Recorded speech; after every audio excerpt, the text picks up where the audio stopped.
محدثاتها وكل محدثة بدعة وكل بدعة ضلالة وكل ضلالة في النار.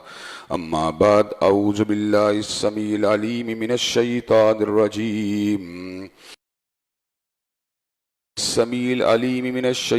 الرجيم بسم الله الرحمن الرحيم. وما أرسلنا من قبلك من رسول إلا نوحي إليه أنه لا إله إلا أنا فاعبدون. ہر قسم کی تعریفات اللہ مالک الملک کے لیے ہیں، جنہوں نے جنات اور انسان کو اپنی پوجا، اپنی بندگی اور اپنی عبادت کے لیے بنایا ہے۔ جنات اور انسان کی تخلیق کا حقیقی اور بنیادی مقصد یہی تھا کہ وہ بارگاہ رب العالمین میں آیا کریں، اپنی جبین نیاز کو مالک کائنات کی بارگاہ میں آ کے جھکایا کریں، اپنے دست سوال کو کبریا کی بارگاہ میں آ کے پھیلایا کریں، اپنی کمر کو حالت رکوع میں اس کی بارگاہ میں آ کے ہم کیا کریں، اسی کی تکبیر کی صداؤں کو بلند کیا کریں، اسی کی تحلیل کے آوازوں کو اجاگر کیا کریں اور اسی کے تسبیح گیت گایا کریں۔ چنانچہ ارشاد ہوا وما خلقت الجن والانس الا لیعبدون، اور میں نے نہیں بنایا جنات اور انسان کو مگر اپنی پوجا، اپنی بندگی اور اپنی عبادت کے لیے۔ حمد و ثنا کے بعد عرب انگنت اور بے شمار درود و سلام ہوں اس ہستی اقدس و مقدس پر کہ جن کا نام نامی اور اسم گرامی محمد کریم صلی اللہ علیہ وآلہ آلہ وصحبہ وبارک وسلم ہے۔ اللہ رب العزت نے امام الہدیٰ علیہ الصلوۃ والتسلیم کو اہل کائنات کی ہدایت اور ان کی رہنمائی کے لیے مبعوث فرمایا، اور آپ کی ذات بابرکات کے ذریعے اہل کائنات کی ہدایت اور ان کی رہنمائی کا خوب بندوبست فرمایا۔ اللہ رب العزت نے امام الہدیٰ علیہ الصلوۃ والتسلیم کی سیرت طیبہ میں طرح طرح کی خصوصیات کو ودیت فرما دیا تھا اور گوناگوں قسم کی صفات کو آپ کی ذات اقدس و مقدس کا حصہ بنا دیا تھا۔ اور ان تمام باتوں سے بڑھ کر یہ کہ میرے آقا کی زندگی میں کوئی صبح ایسی نہیں آئی، دکھوں کی کوئی گھڑی اور خوشیوں کا لمحہ ایسا نہیں آیا جب مالک کائنات نے اپنی تائید کو، اپنی نصرت کو اور اپنی حمایت کو آپ کے شامل حال نہ فرمایا ہو۔ اور ان تمام باتوں سے بڑھ کر یہ کہ رزق رب نے اپنی آخری کتاب حمید کو سید العرب والعجم، امام المتقین والابرار، حضرت اشرف الانبیاء والمرسلین، حضرت خاتم النبیین جناب محمد کریم صلی اللہ علیہ وسلم کے قلب اطہر پر نازل فرما دیا تھا۔ اسی کتاب حمید کے ایک انتہائی فصیح و بلیغ عنوان جس کا تعلق نظام مصطفیٰ کے ساتھ ہے، اس کے حوالے سے اپنی چند گزارشات کو آپ حضرات کے گوش گزار کرنے کا سلسلہ جاری و ساری ہے۔ نظام مصطفیٰ بنیادی طور پر تو انسانوں کے فائدے کے لیے، ان کے بینیفٹ کے لیے، ان کو گائیڈ کرنے کے لیے، ان کو سیدھے راستے پہ چلانے کے لیے اور ان کو دنیا کے اندر جو بہترین راستہ ہو سکتا ہے اس کو پر چلانے کے لیے آیا تھا، اور ان کے خیر اور فلاح کے جتنے کام ہو سکتے ہیں ان کو پرووائڈ کرنے کے لیے آیا تھا۔ لیکن نظام مصطفیٰ کی اساس فقط انسانوں کی عقل نہیں تھی، ان کی وزڈم نہیں تھی، فقط انسانوں کی سوچ بچار اور ان کی مشاورت نہیں تھی، ان کے کولیکٹیو ڈیسیژن نہیں تھے، ان کے ذاتی اور اجتماعی فیصلے نہیں تھے، بلکہ نظام مصطفیٰ کی اساس اور بنیاد اللہ کم الحاکمین کی وحدانیت تھی، اس کی توحید تھی۔ حضرت رسول اللہ صلی اللہ علیہ وسلم نے توحید کی دعوت دی، اور توحید کی دعوت کو اس انداز میں دیا کہ اس کو شراکت کی تمام اقسام سے پاک کر کے انسانوں کے سامنے رکھ دیا۔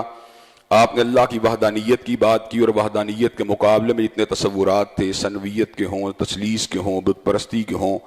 اجرام سماویہ کی پوجا کے ہوں، شجر پرستی کے ہوں، حجر پرستی کے ہوں، حضرت رسول اللہ صلی اللہ علیہ وسلم نے ان تمام کے تمام تصورات کو کاٹ کے رکھ دیا اور اللہ تبارک و تعالیٰ کی وحدانیت کا ایک کامل اور مکمل انداز میں تعارف کروا دیا کہ قل هو اللہ احد، اللہ اکیلا ہے،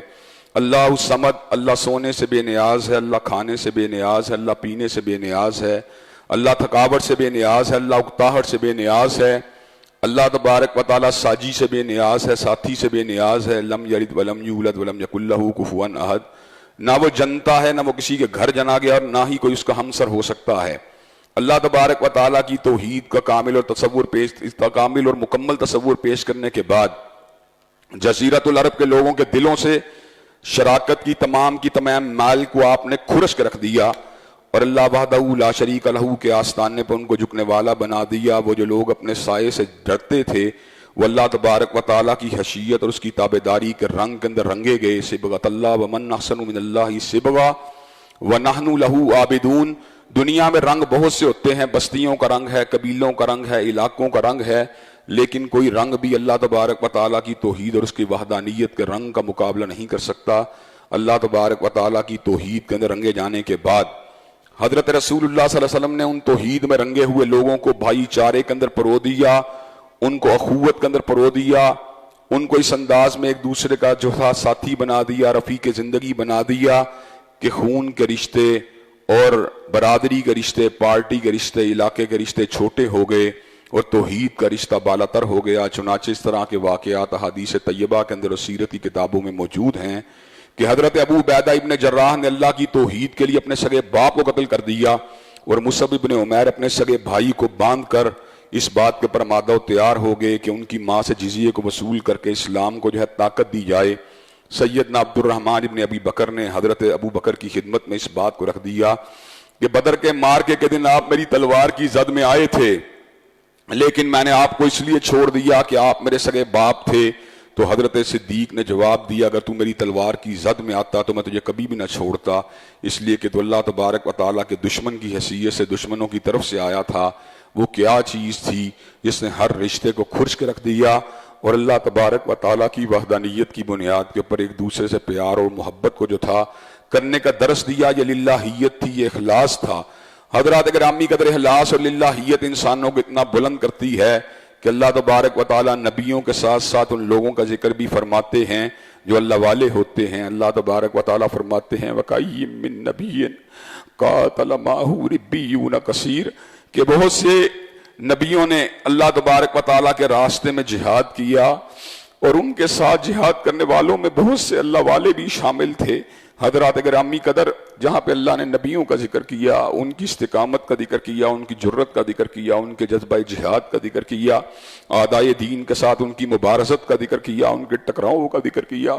وہیں پر اللہ تبارک و تعالیٰ نے اس حقیقت کا بھی ذکر کیا قاتل معه ربیون کثیر، کہ ان کے ساتھ بہت سے اللہ والوں نے بھی اللہ تبارک و تعالیٰ کے راستے میں جنگ لڑی تھی۔ حضرات گرامی قدر، یہ اللہ تعالیٰ کی ساتھ وابستگی ہے، اللہ کے لیے جو محبت ہے، اللہ تبارک و تعالیٰ کی جو نفرت ہے، اللہ کے لیے جینے کی ادائیں ہیں، اللہ تبارک و تعالیٰ ہی کے لیے ہر چیز کو وقف کرنے کا جو درس اور سبق ہے، یہ انسان کو اتنا بلند کر دیتا ہے کہ اس کے دل کو روشن کر دیتا ہے، اس کے دماغ کو روشن کر دیتا ہے، اور دنیا داری کی تمام آلائش اور بیماریوں سے اس کو جو ہے اس کے وجود سے جو ہے نکال کے رکھ دیتا ہے۔ حضرات گرامی قدر، شہوت کا فتنہ ہو یا مال کا فتنہ ہو یا حفظ عہدے کا فتنہ ہو یا حفظ شہرت کا فتنہ ہو، یہ للہیت جو ہوتی ہے اس کو کھرچ کر رکھ دیتی ہے۔ حضرات گرامی قدر، للہیت جو ہوتی ہے وہ انسانوں کے درمیان اونچ اور نیچ کو ختم کر دیتی ہے۔ ایک ہی صف میں کھڑے ہو گئے محمود و ایاز، نہ کوئی بندہ رہا نہ کوئی بندہ نواز۔ حضرات گرامی قدر، یہ پوری دنیا کے اندر ہونے والے مظالم کے خلاف انسانوں کو اسلام کی بنیاد کے اوپر ایک دوسرے کی معاونت کر ایک دوسرے کا تعاون کا درس دیتی ہے۔ انما المومنون اخوہ، اخوت اس کو کہتے ہیں۔ چبھے کانٹا جو کابل میں تو ہندوستان کا ہر پیر و جواں بے تاب ہو جائے۔ حضرات گرامی قدر، اگر ہم للہیت کے اندر ہوتے، اگر ہم تقویٰ کے رنگ میں رنگے ہوتے، اگر صبغت اللہ کا ہمارے اوپر اثر ہوتا تو آج فلسطین میں ظلم نہ ہوتا، آج کشمیر میں ظلم نہ ہوتا، آج برما میں ظلم نہ ہوتا۔ دنیا کفر کو اس بات کا علم ہے کہ برمیوں کے پر ہونے والے ظلم کے پر اہل اسلام اپنی قومی نسبتوں کی وجہ سے خاموش رہیں گے۔ دنیا کفر کو اس بات کا پتہ ہے کشمیریوں اور فلسطینیوں کے پر ہونے والے ظلم و جبر اور استبداد کی وجہ سے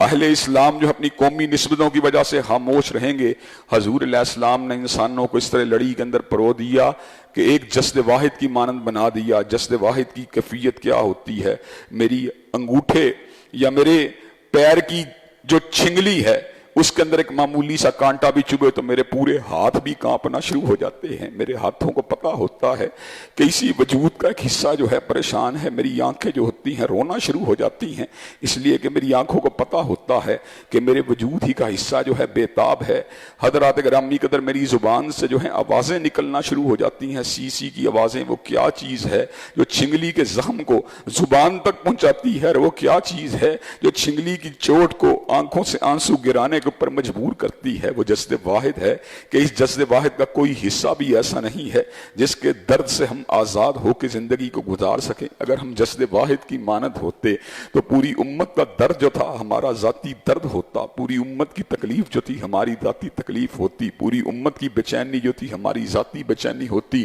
پوری امت کی کلفتیں جو تھی ہماری ذاتی کلفتیں ہوتی۔ لیکن افسوس کی بات یہ ہے کہ ہم نے اخوت کے سبق کو بلا دیا، بھائی چارے کے اس درس کو بلا دیا, ہم نے اخوت کے اس ضابطے کو بلا دیا حضرات گرامی قدر جو حضرت رسول اللہ نے ہم کو سکھلایا تھا. حضور علیہ السلام نے امت کو ایک اخوت کی لڑی کے اندر پرونے کے بعد ان کو اس نصاب کا بھی تعارف کروا دیا جو انقلاب نو کی بنیاد تھا, جو اس انقلاب کی بنیاد تھا کہ جس جیسا انقلاب بنی نو انسان نے اس سے پہلے کبھی نہیں دیکھا تھا. کہ پنڈت ہری چند اختر کو بھی یہ بات کہنا پڑی, کس نے ذروں کو اٹھایا اور صحرا کر دیا, کس نے قطروں کو ملایا اور دریا کر دیا, آدمیت کا اگر ساما مہیا کر دیا اور ایک ارب نے آدمی کا بول بالا کر دیا. حضور علیہ السلام نے اس انقلاب کے نصاب کے طور پہ سب سے پہلے قرآن مجید کا تعارف کروایا. 540 صفوں کی یہ کتاب اگر 16 لائنی قرآن ہو, عام تختی کی کتابوں کے مقابلے میں قرآن کا خط موٹا ہوتا ہے. اگر قرآن کو بھی اسی خط میں لکھا جائے جس خط کے اندر عام کتابوں کو لکھا جاتا ہے, 300 ساڑھے 300 صفوں کی یہ کتاب ہے. حضرات گرامی قدر اللہ تبارک و تعالیٰ نے بہت بڑے مینول کو نہیں دیا, اللہ نے ایک مختصر اور جامع مینول کو حضرت رسول اللہ قلب اتھر پہ نازل فرما دیا تاکہ اس مینول سے بستگی کو اختیار کر کے بنی نوع انسان جو ہے وہ اپنے لیے راستے کو متعین کر دے. اگر مینول بہت تفصیلی ہوتا تو اس کی ورق گردانی کرنا یا اس کے اسباق کو ذہن نشین کرنا بڑا مشکل ہو جاتا. اللہ نے مختصر اور جامع مینول کو عطا فرما دیا, دستور کو عطا فرما دیا, ضابطہ حیات کو عطا فرما دیا, ضابطہ قانون کو عطا فرما دیا, ضابطہ زندگی کو عطا فرما دیا. حضرات گرامی کا دکھ کی بات یہ ہے آج قرآن کتاب جو ہے وہ عبادت کی کتاب ہے, آج قرآن کتاب جو ہے ثواب کی کتاب ہے, آج قرآن جو ہے کتاب ہے شفا کی کتاب تو ہے, لیکن آج کتاب اللہ جو ہے قانون کی کتاب کی حیثیت سے ہمارے پاس جو ہے زندگی کے اندر موجود نہیں ہے. حضرات گرامی کا جہاں قوانین کی بات آتی ہے ہم مسلم لیگی ہیں, جہاں پہ قوانین کی بات آتی ہے ہم تحریک انصاف کے لوگ ہیں,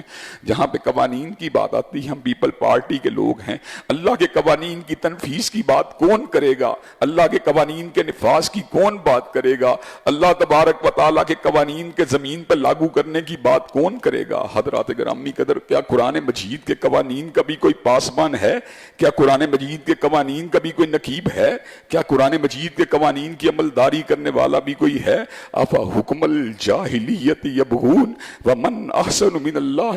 حکم لقوم یوقنون. حضرات گرامی قدر عالم یہ ہے کہ ہم جاہلیت کے ضابطوں کے پیچھے بھاگتے ہیں. ومن احسن من اللہ حکم لقوم یوقنون, حالانکہ ایقان والوں کے لیے, حالانکہ ایمان والوں کے لیے, حالانکہ للہیت والوں کے لیے اللہ کے قانون سے بہتر کوئی بھی قانون نہیں ہو سکتا. قانون الہی کے اندر وہ چیزیں ہیں, وہ سحر آفرین اثرات ہیں, وہ آب حیات ہے. حضرات گرامی قدر جس کی انسانوں کو ضرورت ہے وہی دری نہ بیماری, وہی نہ محکمی دل کی, اور علاج اس کا وہی آب نشاط انگیز ہے ساکی. حضرات گرامی قدر مغرب نے کیا کیا, مغرب نے چکا چوند روشنیوں کو تیار کیا, مغرب نے انٹرنیٹ کو تیار کیا, مغرب نے ٹیکنالوجی کو تیار کیا, مغرب نے جدیدیت کو ایجاد کیا, مغرب نے فیشن کو آزاد کیا,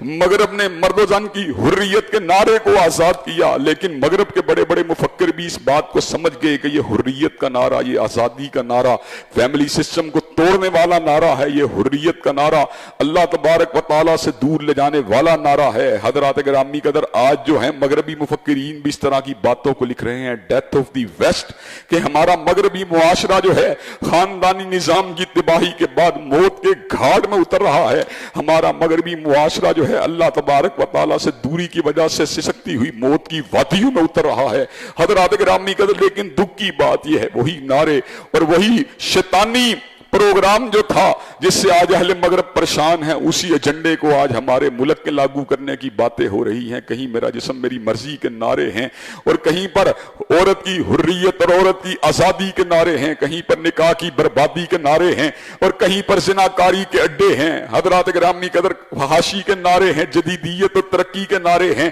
حضرات گرامی قدر للہیت کے نعرے کہاں پر ہیں؟ حضرات گرامی قدر اللہ تبارک و تعالیٰ کے قانون کے نعرے کہاں پر ہیں؟ حضرت رسول اللہ کے نظام کی عملداری کے نعرے کہاں پر ہیں؟ حضرات گرامی قدر میں اس بات کو علی وجہ البصیرت کہہ دینا چاہتا ہوں, انسانیت کو امن نہیں مل سکتا, انسانیت کو چین نہیں مل سکتا, انسانیت کو سکون نہیں مل سکتا, انسانیت کو امن اور چین اس وقت تک نہیں مل سکتا جب تک حضور پاک علیہ السلام کے نظام دل فریب کو اور آپ کے نظام سحر آفری کو اور آپ کے نظام حیات آفری کو اس زمین کے پر لاگو نہیں کر دیا جاتا. حضرات گرامی گرامی قدر حضرت علامہ شہید بھی یہ بات ساری زندگی کہتے رہے، کوئی تم کو کہیں سے کوئی چیز لا کے دے گا، کوئی تم کو کہیں سے کوئی چیز لا کے دے گا، اور ہم تم کو آب حیات لا کے دیں گے تو یہ مکہ سے لا کے دیں گے، یہ مدینہ سے لا کے دیں گے۔ حضرات گرامی قدر آج اس سسکتی ہوئی قوم کو، اور آج اس بیمار اور مریض قوم کو، اور اس بیمار اور مریض قوم میں افراد بھی شامل ہیں، بڑے بڑے جتھے بھی شامل ہیں، بڑے بڑے گروہ بھی شامل ہیں، میں بھی شامل ہوں اور آپ بھی شامل ہیں، اس کی بیماریوں کے لیے جو آب حیات ہے، اس کی بیماریوں کے لیے جو اکسیر ہے، حضرات گرامی قدر وہ رب اکبر کی کتاب ہے، اور رب اکبر کی کتاب کی تفسیر و تشریح جس کے اوپر میں نے اپنے موضوع کو آپ حضرات کے سامنے پچھلے جمعے تک پہنچانے کی جستجو کی تھی۔ حضرات گرامی قدر جہاں پر اللہ تبارک و تعالیٰ نے 350 عام تکتیک پر قرآن مجید اگر لکھا جائے 350 صفحوں کی اس کتاب کو ایک مینول کے طور پہ، ایک دستور حیات کے طور پہ، ایک ضابطۂ زندگی کے طور پہ نازل فرما دیا، وہیں پر اللہ تبارک و تعالیٰ نے اس کتاب کے اوپر ایک عمل کرنے والے ماڈل کو بھی ساتھ ہی بھیج دیا۔ حضرات گرامی قدر لو انزلنا ھذا القرآن علی جبل لرأیتہ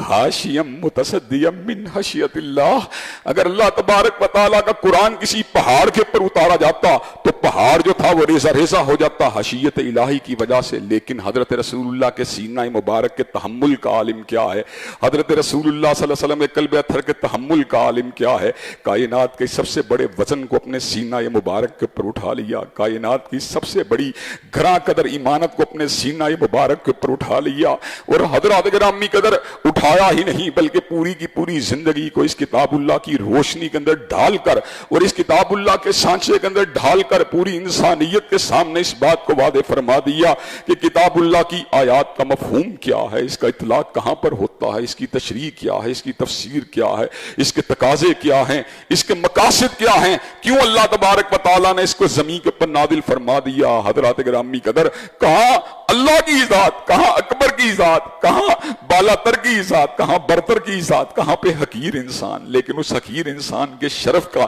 عالم کیا ہے کہ اس کی ہدایت کے لیے، اس کے راستے کو دکھلانے کے لیے خود اللہ نے اپنے کلام کا نزول فرما دیا۔ حضرات گرامی قدر انسانوں کی حقیقت و حیثیت کیا تھی کہ اللہ تبارک و تعالیٰ جو تھا ان کی رہنمائی کے لیے اپنے کلام کو نازل فرماتا، لیکن وہ کتنی مقدس روحیں تھیں، وہ کتنی مقدس ہستیاں تھیں، وہ کتنے مصفہ قلوب تھے جو انبیاء کے قلوب تھے، جن قلوبوں کے پر اللہ تبارک و تعالیٰ نے اپنے کلام کا نزول فرما دیا۔ ما کان لبشر ان یکلمہ اللہ الا وحی او من وراء حجاب او یرسل رسولا فیوحی باذنہ ما یشاء انہ علی حکیم، کسی بشر کے اندر اتنی جرت نہیں، اتنی ہمت نہیں ہے کہ وہ اللہ تبارک و تعالیٰ کے ساتھ کلام کرے، اس لیے کہ اللہ تبارک و تعالیٰ کے ساتھ کلام کرنے والا اللہ کا نبی ہوتا ہے۔ حضرات گرامی قدر اللہ تبارک و تعالیٰ جب بھی کلام فرماتے ہیں انبیاء سے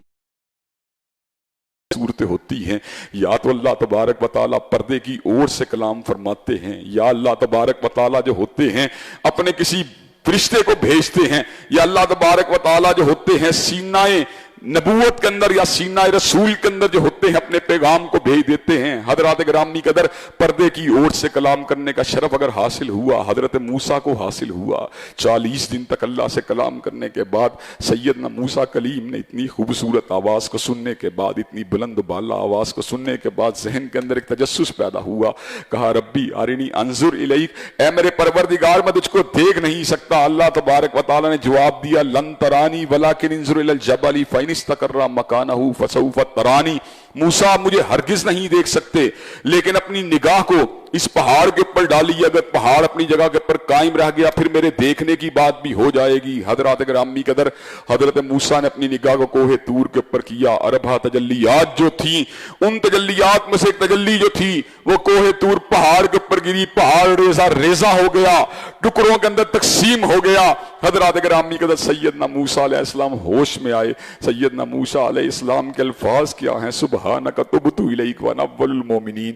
اے میرے پروردگار تیری ذات اس بات سے بالا ہے کہ ان آنکھوں سے تیری زیارت کی جائے، تبت الیک میں تجھ سے توبہ کا طلبگار ہوں۔ حضرات گرامی قدر حضرت موسیٰ علیہ السلام نے اس بات کو واضح فرما دیا۔ اللہ تبارک و تعالیٰ کی ذات اتنی بلند و بالا ہے، اتنی بلند و بالا ہے کہ اللہ تبارک و تعالیٰ کی ذات کو حقیقت کی کی آنکھ سے اس دنیا میں رہتے ہوئے دیکھنا ممکن نہیں ہے۔ حضرت رسول اللہ صلی اللہ علیہ وسلم نے اللہ تبارک و تعالیٰ کی زیارت جو تھی حالت خواب میں کی تھی، اور حضرت رسول اللہ خود ارشاد فرماتے ہیں میں نے اپنے رب کو حالت خواب میں بھی اچھی صورت کے دیکھا تھا۔ اللہ تبارک و تعالیٰ نے اپنے دست اقدس کو حضرت رسول اللہ صلی اللہ علیہ وسلم کے جو تھا کمرے مبارک کے اوپر، آپ کے کمرے مبارک پر رکھ لیا۔ حضرات گرامی قدر حضرت رسول اللہ صلی اللہ علیہ وسلم نے اس کی ٹھنڈک کو اپنے سینے کے اندر اترتا ہوا محسوس کیا۔ حضرات گرامی قدر معراج کی رات حقیقت کے اندر اللہ تبارک و تعالیٰ نے حضرت رسول اللہ کے ساتھ کلام فرما لیا۔ حضرات گرامی قدر جو عروج حضرت مصطفیٰ کو حاصل ہوا، حضرت محمد کریم کو حاصل ہوا، وہ کسی کو بھی حاصل نہیں ہوا۔ اللہ نے زمین کی جو تھا زمین کی بلندیوں کے پر پہنچا دیا۔ حضرات گرامی قدر سدرۃ المنتہا کی بیریوں کے درختوں کو دکھا دیا۔ حضرات گرامی قدر تصریف الاقلام یعنی کلموں کے چلنے کی آواز کو سنا دیا، رنگ و نور کے سیلاب کو دکھلا دیا، روحانیت کے وہ تمام مدارج اور جسم کے ارتفاع کے وہ تمام مدارج اللہ تبارک و تعالیٰ نے آپ کو طے کروا کر آپ کو اس مقام کے پر پہنچا دیا کہ جس مقام کے پر پہنچنا کسی بشر کے جو تھا پہنچنا تو بڑی دور کی بات، اس کے تصورات کے اندر بھی یہ بات موجود نہیں ہے کہ اتنی بلند بالا مقام کے پر پہنچا جا سکتا ہے۔ حضرات گرامی کے چلتے چلتے بات آئی ہے تو کہے دیتا ہوں، پھر اللہ تبارک و تعالیٰ کی توحید کی بات آئی ہے تو بتلائے دیتا ہوں۔ حضرات گرامی قدر اس سفر کے اندر جہاں پر معراج کے سفر کے دوران انبیاء سے ملاقات کا ذکر ہوا، جہاں پہ کلموں کے چلنے کی آواز کا ذکر ہوا، جہاں پر سدرۃ المنتہا کی بیریوں کا ذکر ہوا، جہاں پہ رنگ و نور کے المامور کا بھی ذکر ہوا جو فرشتوں کا کعبہ ہے۔ حضرات گرامی قدر جس طرح بیت اللہ الحرام کی زیارت کے لیے انسان لپکتے ہیں، اسی طرح بیت المامور کے طواف کے لیے فرشتے لپکتے ہیں۔ حضرات گرامی کے 70,000 فرشتے طواف کو مکمل کرنے کے بعد بیت المامور سے نکل جاتے ہیں، اور جو ایک مرتبہ داخل ہوتا ہے قیامت تک اس کی دوبارہ کبھی باری نہیں آتی۔ وما یعلم جنود ربک الا ھو، یقیناً اللہ تبارک و تعالیٰ کے لشکروں کی تعداد کو، اس کی تحلیق کی تعداد کو، اس کی مخلوق کی تعداد کو اس کے سوا کوئی بھی نہیں جانتا۔ حضرات گرامی قدر سینہ مصطفیٰ کے اوپر جب اللہ تبارک و تعالیٰ نے کلام اللہ کا نزول فرما دیا تو حضرت رسول اللہ کو اس کا شارح مبین بھی بنا دیا، اور قرآن مجید کی آیات کے پر عمل کرنے والا بھی بنا دیا، قرآن کے اطلاق کو سمجھنے سمجھانے والا بھی بنا دیا۔ حضرات گرامی قدر قرآن مجید فصیح و بلیغ تھا، قرآن مجید تفصیلی تھا۔ حضرات گرامی قدر اس کے اندر جو تھے معانی کا ایک سمندر موزن تھا، معانی کے سمندر میں سے ان معانی کی طرف امت کی توجہ کو مبذول کروانے کے لیے جو معنی اللہ تبارک و تعالیٰ کی ذات کو مطلوب تھے، اللہ تبارک و تعالیٰ نے حضرت رسول اللہ صلی اللہ علیہ وسلم کو کائنات کی گائیڈنس کے لیے، کائنات کی رہنمائی کے لیے، کائنات کو سیدھے راستے پر چلانے کے لیے قرآن کے جملہ مفاہیم کو سمجھا دیا، اور اس امر کا اعلان فرما دیا انا علینا جمعہ و قرآنا فَإِذَا قَرَأْنَاهُ فَاتَّبِعْ قُرْآنَهُ ثُمَّ إِنَّ عَلَيْنَا بَيَانَهُ، کہ ہم نے اس کے جمع کا ذمہ داری بھی ہمارے اوپر ہے، اس کی قرات کی ذمہ داری بھی ہمارے اوپر ہے۔ اور حضرات گرامی قدر پھر یہ بات کا اعلان بھی فرما دیا ثُمَّ إِنَّ عَلَيْنَا بَيَانَهُ، اور اس کے بیان کی ذمہ داری بھی ہمارے اوپر ہے۔ اور اس بیان کی ذمہ داری کو اپنے اوپر لینے کے ساتھ ساتھ اس امر کا بھی اعلان فرما دیا وَأَنزَلْنَا إِلَيْكَ الذِّكْرَ لِتُبَيِّنَ لِلنَّاسِ مَا نُزِّلَ إِلَيْهِمْ، کہ ہم نے آپ کے اوپر ذکر کو نازل اس لیے کیا ہے تاکہ آپ ذکر کے مفہوم کو لوگوں کے سامنے بیان کر دیں، تاکہ لوگوں کو سمجھ آ جائے کہ ان کے لیے کیا اتارا گیا ہے، اس مینول کے اندر ان کے لیے کیا کیا تعلیمات ہیں،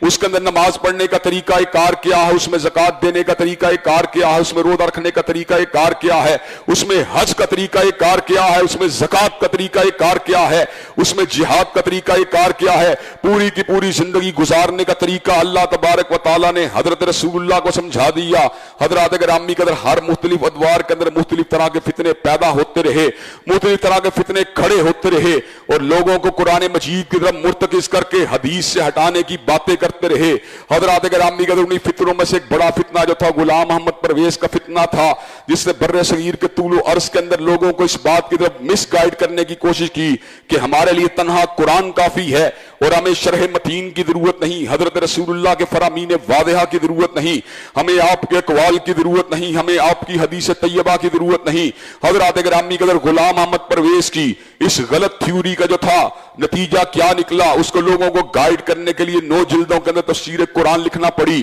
حضرات گرامی قدر حضرت رسول اللہ کے ایک محب